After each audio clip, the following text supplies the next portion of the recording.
সাম্প্রতিক সময়ে বিচারপতি মানিক কাণ্ডে তুমুল প্রশংসিত ও সমর্থিত হয়েছেন আলোচিত সঞ্চালক দীপ্তি চৌধুরী। তাকে নায়িকা হওয়ার প্রস্তাব দিয়েছে দেশের শীর্ষ প্রযোজনা প্রতিষ্ঠান জাজ মাল্টিমিডিয়া।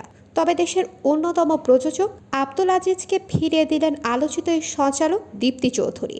বিষয়টি নিয়ে আব্দুল আজিজ গণমাধ্যমে বলেন, সমসাময়িক ঘটনা নিয়ে নতুন একটি সিনেমার কাজ শুরু করতে যাচ্ছি। গল্প, চিত্রনাট্য লেখার কাজ প্রায় শেষ। এর জন্য একজন নতুন মুখ খুঁজছি। প্রথমে আমরা দীপ্তি চৌধুরীকে নায়িকা হিসেবে চেয়েছিলাম। তিনি এই মুহূর্তে সিনেমায় অভিনয় করতে চাচ্ছেন না বলে জানিয়েছেন। তবে দীপ্তি প্রস্তাবটি ফেরানোর পর নতুন নায়িকার সন্ধানে আছেন প্রযোজক আজিজ। উল্লেখ্য, সাধারণত আব্দুল আজিজ কিংবা জাজ মাল্টিমিডিয়ার প্রস্তাব ফেরত আসে না নায়ক নায়িকাদের পক্ষ থেকে, কেননা এই ব্যানার থেকে অনেক নতুন মুখ পেয়েছে মিডিয়া ইন্ডাস্ট্রি, যার মাঝে অন্যতম হলেন নায়ক বাপ্পি, সাইমন, রোশান, নায়িকা মাহিয়া মাহি, নুসরাত ফারিয়া, ফারিন, পূজা চেরি সহ অনেকে।